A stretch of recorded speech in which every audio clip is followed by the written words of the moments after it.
I'm 24 years old, and I live in Lansing, Michigan. My dream was always to become an IT expert, work in a big tech firm, code solutions, and maybe move out west. But dreams don't always unfold the way we plan. My dad passed away suddenly last year. Mom took off soon after, leaving behind me and my 8-year-old sister, Carla. I couldn't just let her end up in the system or with relatives who barely knew us. So I put my IT plans on hold to take care of her. Rent, bills, groceries, all of it adds up. So I got a job delivering pizzas for a local place called Bellaroma's, right off Cedar Street. It's not exactly glamorous, but it pays enough to keep the lights on and my sister fed. I work the evening shift most days, which means I'm usually out on the road from about 4 p.m. until midnight, sometimes later on weekends. It can be dangerous, especially in certain neighborhoods after dark. But I never had any real trouble until July of last year. It started as a normal Thursday evening, July 14th to be exact. I remember it was muggy outside, with that thick Midwestern humidity that makes even late nights feel sticky. Orders were coming in pretty steadily. Around 9 p.m., we got a call for 2 large pepperoni pizzas and a side of wings.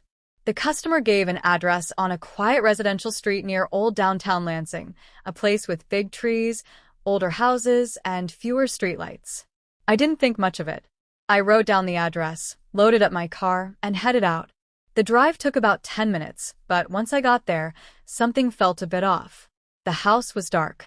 Only a porch light was on, and it was flickering, making it hard to see clearly.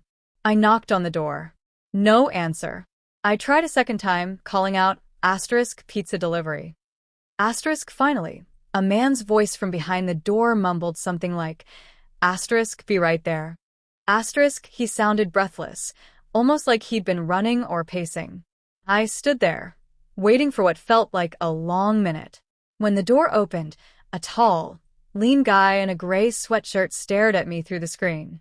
I noticed he never fully opened the main door, just enough to slip his hand through and give me a wad of cash. He took the pizzas and wings, nodded once, and then shut the door without saying a word. His face was partially hidden by a hood, but I caught a glimpse of heavy stubble and tired eyes. The weird part? The moment he shut the door, I heard him sliding a chain lock or something. I went back to Bellaroma's, finished my shift, and tried not to think about it. But the next day, Friday, around the same time, another order came in from that exact address. Same items, 2 large pepperoni, side of wings. My coworker teased me, saying I must have done a good job the night before for them to reorder so soon. I laughed it off and headed out. When I arrived, the house looked even darker. I didn't see any porch light this time, just the faint glow from a TV through a window. Again I knocked. Again. This guy slowly approached and opened the screen door just a crack. He glanced at me with this sort of quiet intensity. No smile, no small talk. He handed me the money, exact change this time, took the food, and shut the door. That was it. The whole interaction lasted maybe 15 seconds. I remember driving back, feeling uneasy. I told myself it was just me being paranoid, that some people are private or shy. But later, when I counted my tips, I realized he gave me an extra $20. Seemed odd for a guy who barely spoke. That weekend, I noticed a strange feeling whenever I was out on deliveries, like someone was watching me. Specifically, I'd catch glimpses of a dark gray hoodie in my rearview mirror when I drove away from certain streets, or I'd see someone wearing the same hoodie standing by a bus stop and then turning away quickly. My brain told me it was probably just random folks around town, but a voice in the back of my mind kept whispering otherwise. On Monday, July 18th, I started my shift at 4 p.m. as usual. Around 10 p.m., the phone rang for another delivery to that same address. By now, I felt a genuine knot of dread in my stomach. I contemplated having a coworker go instead, but we were understaffed, so I took the order. It was the same items again, 2 pepperoni and wings. I showed up to find the house completely dark. Even the TV I'd seen before was off. I stepped onto the porch and felt that thick silence pressing in, like the air itself was heavier. I knocked. No answer. My heart pounded a bit. I knocked again, softly calling, *Bellaroma's? Nothing. I turned to leave, a little annoyed and a lot nervous. That's when I heard footsteps on the gravel behind me. I spun around. The man in the gray hoodie stood there, close enough that I could smell his stale cigarette breath. We locked eyes for a moment. He muttered, "Asterisk, you alone, right?" Asterisk. Before I could react, he pulled out a small knife. It wasn't huge, but it looked sharp enough to do damage. I froze, adrenaline shooting through my veins. My mind raced with all the survival tips I'd ever heard. Asterisk, hand him your wallet. Don't make sudden moves. Don't fight back unless you have no choice. Asterisk. I tried to keep my voice steady as I said, Asterisk, look, man. Take whatever you need. I don't want trouble. Asterisk. He gestured with the knife toward my pockets. With shaky hands, I fished out my wallet and phone. He snatched them, then swung the blade at me in a quick arc. I jumped back, but not fast enough. The knife sliced across my palm, sending a sudden sting and warmth down my wrist. I nearly dropped the pizza bag. He stuffed my wallet and phone into his hoodie, eyes darting around like he was expecting someone else to show up. Don't follow me, he hissed. Then he bolted into the darkness between houses, disappearing as fast as he'd appeared. For a second, I just stood there, stunned. Then the pain in my hands set in, and I realized I was bleeding. I grabbed my car keys from the pizza bag and got back inside my old Honda Civic, called 911 from the store's spare phone once I returned. The cops arrived, asked questions, and took my statement. They checked the address. It turned out the house was abandoned. Nobody had lived there for months. Apparently, the neighbor told police that someone had been sneaking into the place at night, but they never got a good look. The cut on my hand needed a few stitches, but it could have been worse. They never caught the guy. I replaced my phone and canceled my cards, but the sense of violation stayed with me for weeks. I kept wondering how he got my number and if he'd been calling in false orders just to lure me there. Maybe he'd watched me the first time and realized it was easy to get me alone. The worst part is not knowing if he's pulled this stunt on anyone else or if he'll try again. I've gone back to focusing on my IT courses part-time, hoping someday I can leave pizza delivery behind. Before we dive into the next story, if you're visiting our channel for the first time, don't forget to hit the subscribe button and turn on the bell icon to stay updated with our upcoming scary stories. I've always considered myself a pretty level-headed guy. I'm not one to jump at shadows or spook myself into paranoia. But a few months ago, I had an experience that changed how I feel about staying late at work or being alone in general. I still think about it some nights, especially when I'm the last person out of the office. I work in a mid-sized accounting firm in a bland office park just outside the city. It's the kind of place you drive by without giving a second glance. The building is plain, the lights flicker occasionally, and there's a vast, poorly lit parking lot that always feels bigger than it needs to be.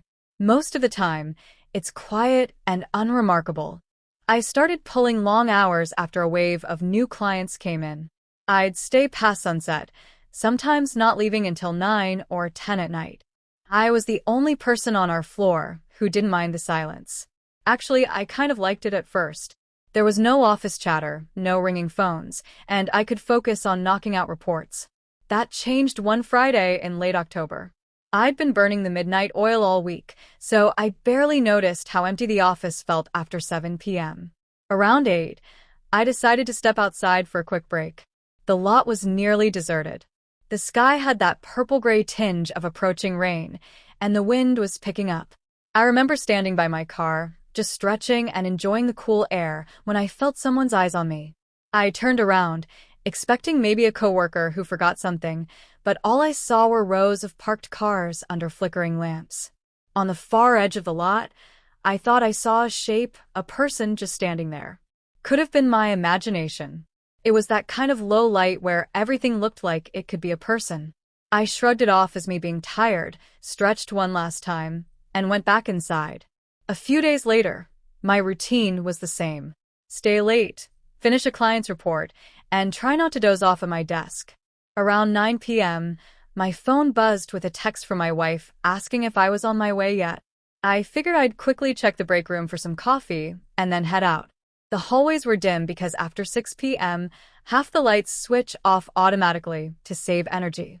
The quietness usually doesn't bother me, but that night, Every step I took echoed a little too loudly. When I got to the break room, something felt off. It smelled like cheap coffee that someone had left sitting for hours. The pot was still on, which was strange because nobody else was supposed to be there. I felt a twinge of unease.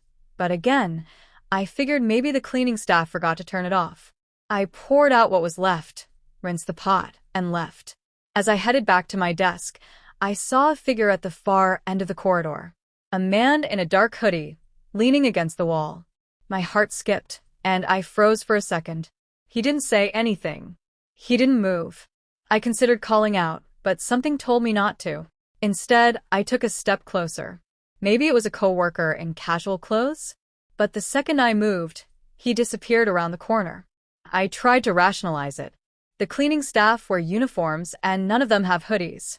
But maybe it was a new guy. Or maybe it was a coworker who came back for something. But why hide? Why be in the dark hallway that evening?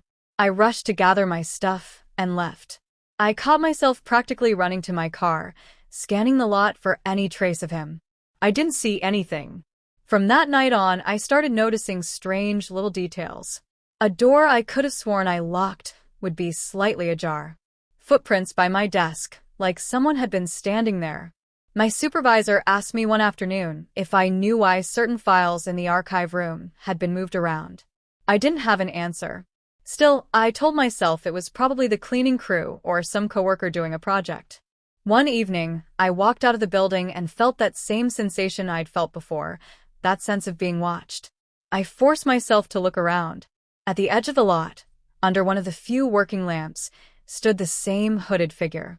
I couldn't see his face, but he was turned directly toward me, perfectly still.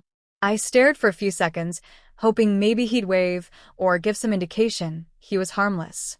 He didn't. At that point, I decided to be a little more cautious. I started leaving earlier or asking a coworker to stay late with me whenever possible. But deadlines are deadlines, and eventually I had to be alone again. That's when everything got worse. A week later, I was finishing up a project around 8:30. Only half the lights were on as usual, and the office was dead silent. I kept telling myself I was just being paranoid. Maybe that figure in the hallway was just a random stranger who slipped in. Maybe the guy in the parking lot was some bored teenager cutting through. I tried to drown out my anxiety with loud music on my earbuds. At some point, I got this feeling that someone was standing behind me. I spun around in my chair, ripping out my earbuds, but no one was there. My office door was open, but the hallway beyond was dark and empty. Except, I noticed a piece of paper taped to the outside of the door frame. I walked over to it slowly, my pulse going nuts. It was just a scrap of printer paper with the words, "Hello," scrawled in black marker. No signature, no explanation. I yanked it down and tossed it in the trash. My first thought was that it was a prank, but who would do that? And why such a creepy message? That was enough for me. I shut down my computer and hurried out. The entire walk to my car, I kept glancing over my shoulder. When I finally got in and locked the doors, I just sat there, trying to calm down. Then I looked up. In the rearview mirror, I saw him. The hoodie guy was standing on the curb, maybe 30 feet behind my car, illuminated by the red glow of my brake lights. He wasn't moving toward me, just watching. A shiver of alarm ran through my gut, and I backed out as fast as I could. For a while, nothing happened. I thought maybe it was over, that whoever he was had lost interest or moved on. But a couple of weeks later, I stopped by a convenience store on my way home from another late night. My mind was on autopilot. As I came out with my coffee and snacks, I noticed a familiar shape leaning against the side of the building. Hoodie pulled low, face hidden in the shadows. It was the same posture, the same unsettling stillness. I hurried to my car, fumbling with the keys. By the time I got the door open and turned around, he was gone. I drove home feeling uneasy, my head throbbing with possibilities. Was he following me outside of work now? A few nights after that, I was in the office again, determined to finish up early. Around 7, I got a phone call from an unknown number. Usually I'd ignore it, but I picked up out of habit. No one spoke on the other end. I listened hard, and there was a faint crackling static. I said, *hello?* Asterisk a couple of times, feeling more and more on edge. Finally, the call disconnected. I tried to shrug it off, but something in my gut told me it was him. Just like that piece of paper. Hello. I could almost hear him breathing on the other end, letting me know he could reach me anytime. That was the last straw. I told my supervisor I refused to stay late alone anymore. I didn't even bother making up an excuse. Since then, I've been on a strict schedule, leaving with everyone else. The weirdest part is that nobody else in the office has mentioned seeing a stranger. It's like he singled me out for reasons I can't explain. My name is Jonathan Parker. I live in Cleveland, Ohio, and I work as a systems analyst for a marketing firm downtown.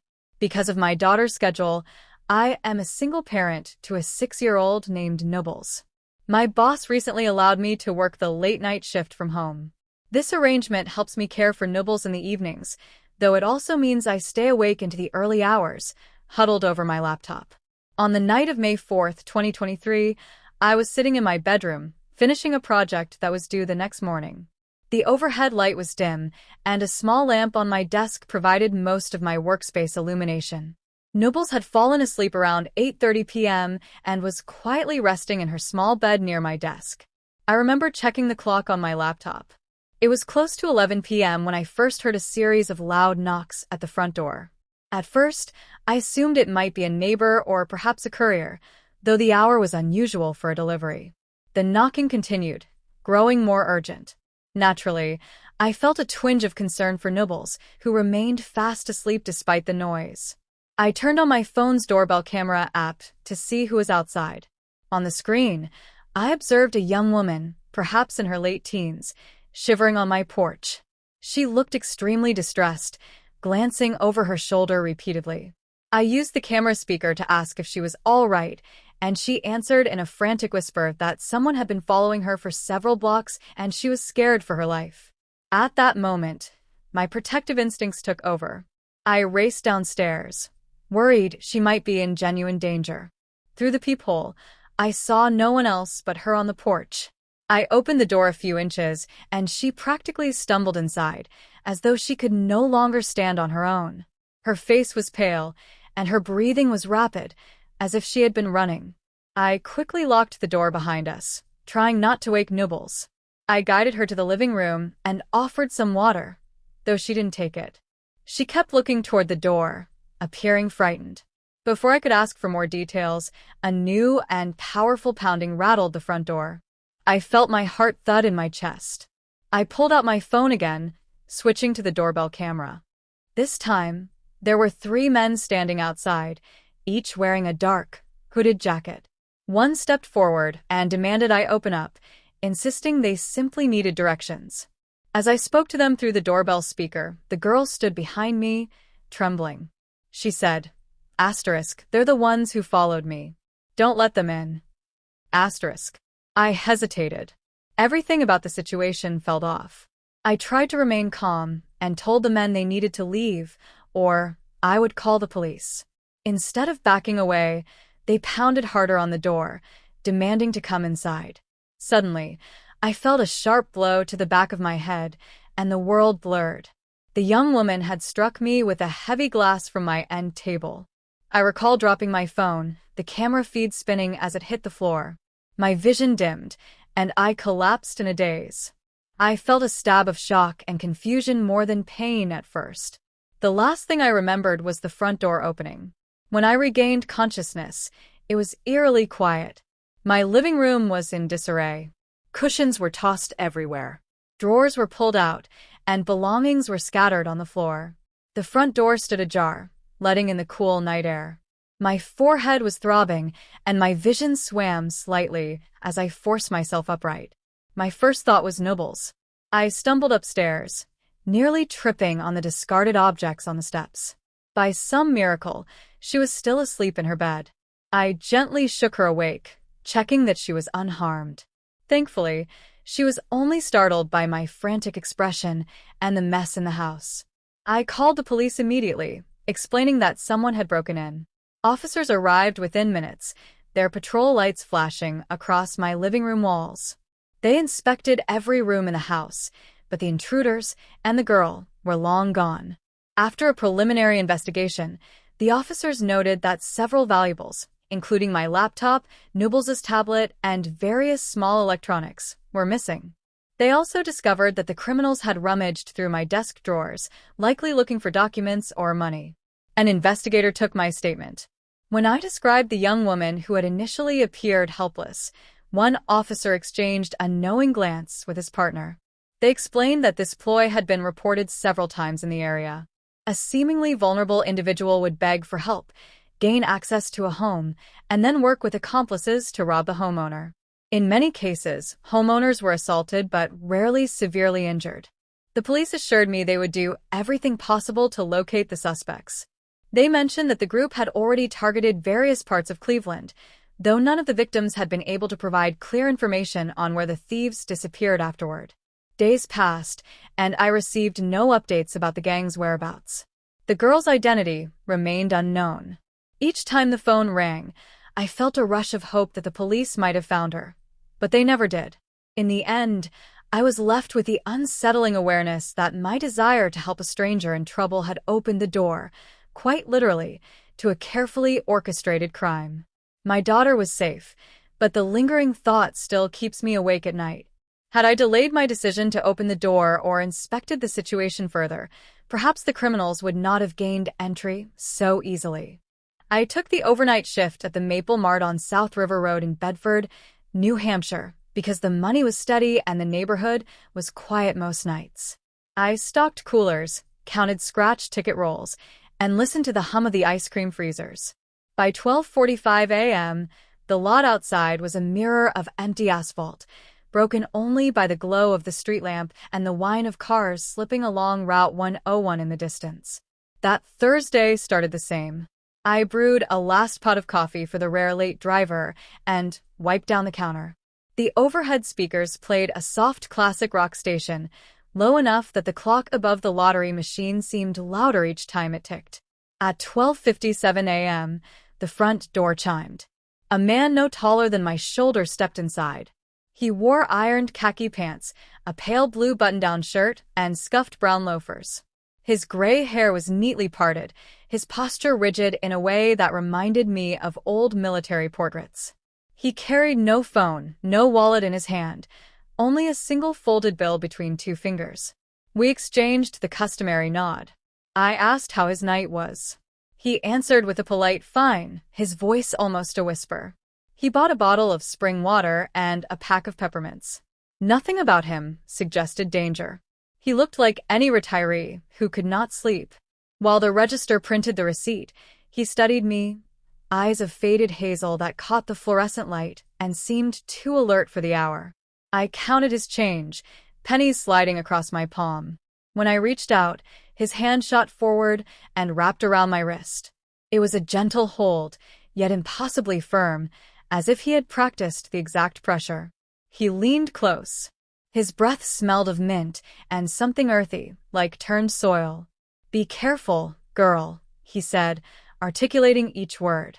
Asterisk, there is a devil all the time. Asterisk. The receipt fluttered against the drawer as I froze. Then he released me, slipped his items into his shirt pocket, and walked out. The chime sounded again, and his silhouette vanished beyond the glass. No car started. No footsteps echoed. It was as if he had stepped off the lot and been swallowed by the dark. I relived that moment the rest of the shift, his grip, the practiced cadence of his warning, the certainty in his gaze. By daylight, I began to convince myself it had been nothing more than a lonely man's strange way of making conversation. 3 uneventful nights passed. On Monday, a light rain smeared the windows, and business was even slower. At 12:55 a.m., I locked the side door, swept behind the chip racks, and ran the final till report. The store officially closed at 1 o'clock, though regulars knew I would still sell them a coffee while I balanced the drawer. At exactly 1:03 a.m., headlights washed across the front windows, blinding, then gone. The door remained shut, so I walked to the glass. A white panel van idled beside the pumps. No company logo. No license plates, just a rectangle of unbroken metal where the tags should have been. My first thought was to press the silent alarm. Yet curiosity held me. A figure slipped from the passenger side, hooded sweatshirt pulled tight, anonymous black mask covering his face. He strode straight for the door, pistol in hand. I stepped back and raised both palms as he entered. His voice, muffled by the mask, ordered the register. I opened the drawer, slid out the cash, and placed it on the counter. He scooped every bill, then demanded the safe. I told him it was on a 12-hour time lock. He cursed once, spun, and ran. The van sped off without headlights, swallowed by the drizzle and night. My fingers finally found the silent alarm button. Dispatch stayed on the phone until Bedford police arrived 10 minutes later. They took my statement, dusted for prints that would never stick on a night like that, then asked for the CCTV footage. We huddled around the back office monitor.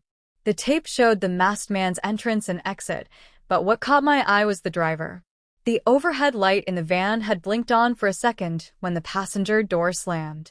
In that second, I saw a profile, gray hair, pale blue shirt collar, narrow shoulders.